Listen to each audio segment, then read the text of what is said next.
Are the Chicago Bears unhappy with wide receiver and special teams player Velus Jones Jr.? We discussed that. Plus, Justin Fields, is he 50-50 to play on Thursday Night Football against the Carolina Panthers? We dive into the latest Bears rumors here on today's episode of Chicago Bears Now. We'll also have the updated injury report from Halisal, but a little bit of a different challenge for you guys here on today's show.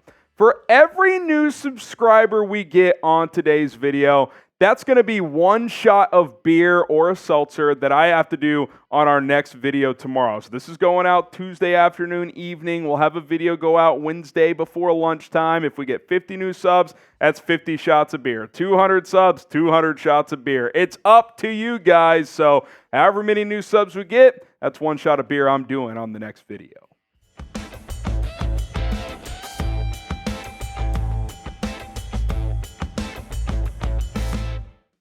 Oh boy, is the seat heating up under Velus Jones Jr. I'm Harrison Graham. Welcome into Bears Now. Richard Hightower, the Bears special teams coordinator, kind of ripped Velus Jones publicly today when asked about Velus's face mask penalty on that special teams play that cost the Bears 15 yards. I kind of thought it was a questionable call, but I get more outlines where Velus is as a player right now. Here's what Hightower had to say. He said, "That's a bad penalty. We're in a backed-up punt situation. Trenton Gill is punting out of the back of the end zone, basically, which is a tough punt to execute. That doesn't happen all the time. Trent hits a phenomenal ball out past midfield, and we have phenomenal coverage. It's a 6-yard gain. Velus, versus one of the top punt returners in the NFL, and we have a penalty, which is a bad penalty, 20 yards away from the play, which then moves the ball 15 yards right to the right outside of field goal range. So our defense held, and Kyler, as we talked about earlier, forced a missed kick from their kicker, but that is unacceptable. It's an unacceptable penalty, and why?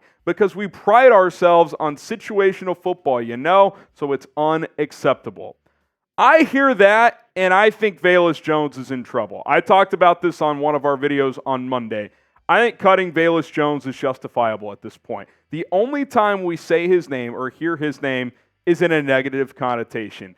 He's dropping passes. He's fumbling. He's muffing punts like he did last year and was doing it in the preseason this year, so he can't even be the team's punt returner. Hell, he drops kickoff returns sometimes. He's only had 6 kickoff returns this year because it's been phased out of the league so much up to this point, and you can't play him on offense. So what is his value at this point? I mean, look at the career numbers. In 20 games, he's touched the ball on offense 23 times. So he touches the ball basically 1 time per game on offense. And again, this year he has 6 total kick returns. 6. The rest are all touchbacks. So what is he doing for you? He's a gunner on special teams. Oh, awesome. He's having a face mask 25 yards away from the play. Gives the Saints a chance to put the game out of reach with the field goal. They missed it, but the point remains he makes losing plays. I don't have anything against Velus Jones personally, but at some point you have to recognize these things for what they are. He's not a good football player. He's not a winning football player. I get it. The guy ran a 4.33 or whatever it was at the NFL Combine. How many times have we seen that over the years where sub 4.4 guys, they just test out of this world, but they're not good players?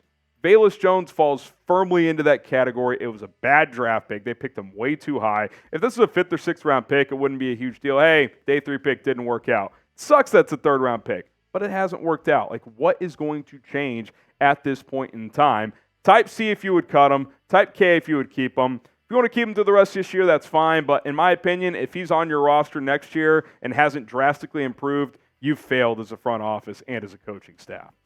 And by the way, to tie into this conversation, you've got 3 players who have had their practice windows opened and could return from IR as soon as this week against Carolina on Thursday Night Football. Running back Khalil Herbert, wide receiver Equanimeous St. and cornerback Josh Blackwell. If all 3 of these guys return at some point over the next 3 weeks, that means the Bears have 3 roster moves to make, whether they cut or put players on IR. To me, there's a real chance Velus gets cut. Name 3 other players that should or would get cut before Velus Jones.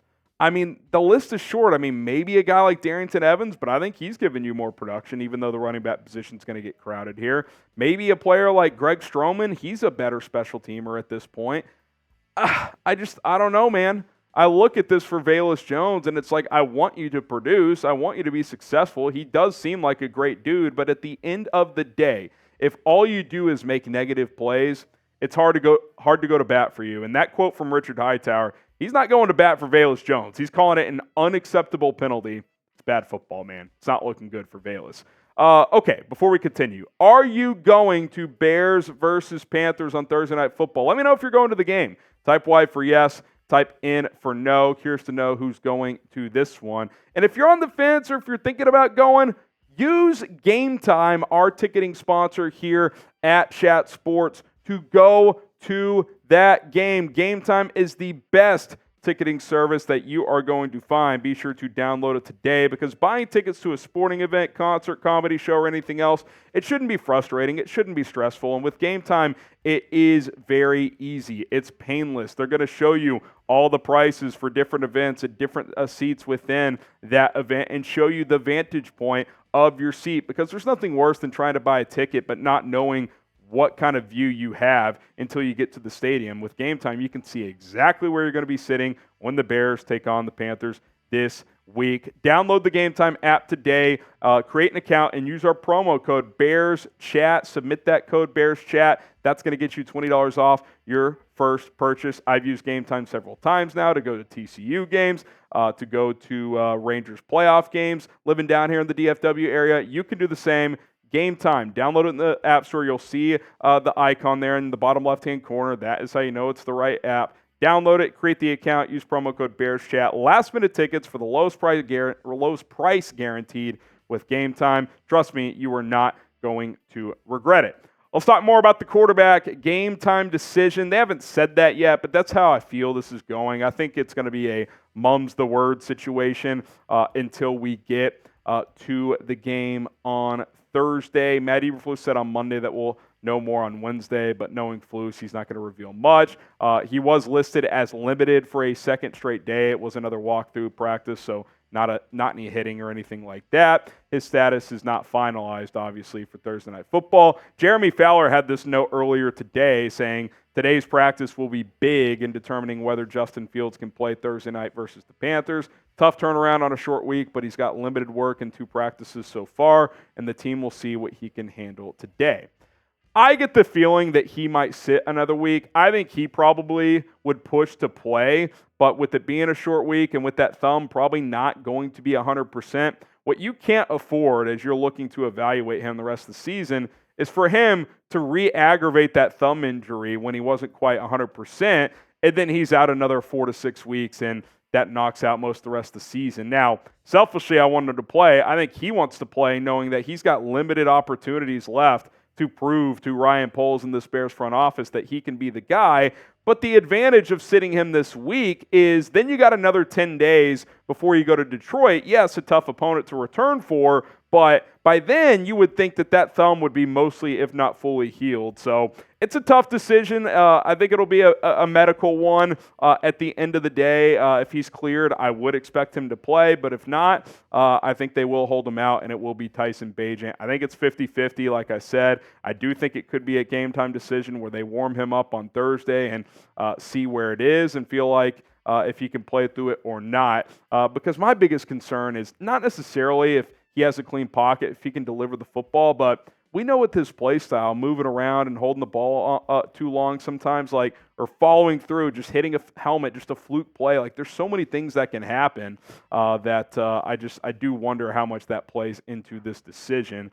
Obviously, the evaluation is still very much incomplete. Before he suffered that injury against Minnesota, he played his best 2 games of the year, which is why him getting banged up was so unfortunate. But again, it has not been consistent and clean enough to just be like, yeah, man, we're rolling with you next year. This evaluation is very much undetermined at this point, and the less games you play in, the less convincing you're able to do if you are Justin Fields. So he's got to get out there ASAP. Again, I do think he'll push to play in this game, because if he can play, playing a 1-win Carolina team is a pretty good opportunity to go out there and put a good game together, you would think, versus having to go to Detroit in 10 days.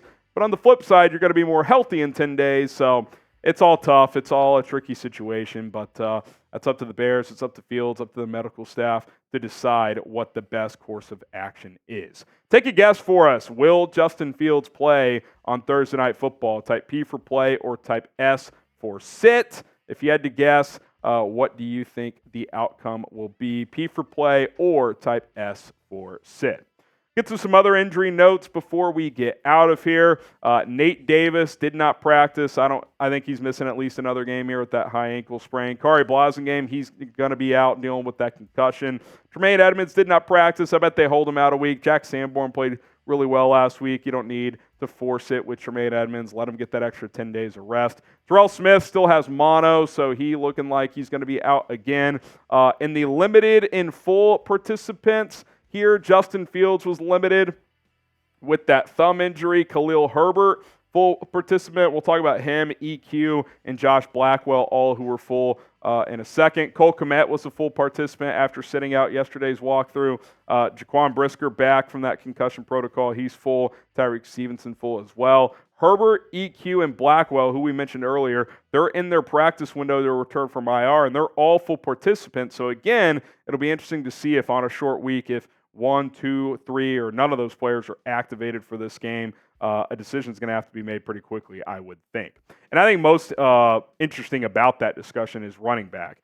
Khalil Herbert obviously was your lead back before going to injured reserve, but Deontay Foreman has stepped up in his absence, so I don't think you want to ditch his role completely. So if Herbert comes back, I will be very fascinated to see what the RB pecking order is. I think it would be mostly a 1-2 punch of Herbert and Foreman, with Roschon rotating in occasionally, but Roschon only got 2 carries last week. I don't think they're going to go Herbert, Roschon, then Foreman. I do think Foreman's going to have a role, so the only question is, will Herbert or Foreman start once Herbert's activated? So keep an eye on that. One more news item. Bears are rocking the orange jerseys and helmets on Thursday night, and man, that's a ballsy move, and I got to be honest, I kind of love it for this game. I just think the orange, I'm in the minority. I know a lot of people don't love the orange jerseys, but I think they pop, especially in night games. And a little trivia here, because I think the reason Bears fans, a lot of them don't like the orange jerseys, is just the fact that they haven't won a lot in the orange jerseys. So when was the last time the Bears won a game in orange jerseys? That is the trivia question. I'm not going to reveal the answer for you. Maybe I'll reveal it on tomorrow's show. But if anyone knows, let me know in the comments. Hint, it did not happen earlier this year when they rocked them down in Tampa Bay. All right, that's going to do it for today's episode of Bears Now Again. Every new subscriber we get equals 1 shot of beer on our video tomorrow, so you're not going to want to miss that. If you subscribe, that's 1. So if 100 people do, 200, it could get out of control. But a promise is a promise. If you want daily Bears coverage, hit that subscribe button. We'll see you soon.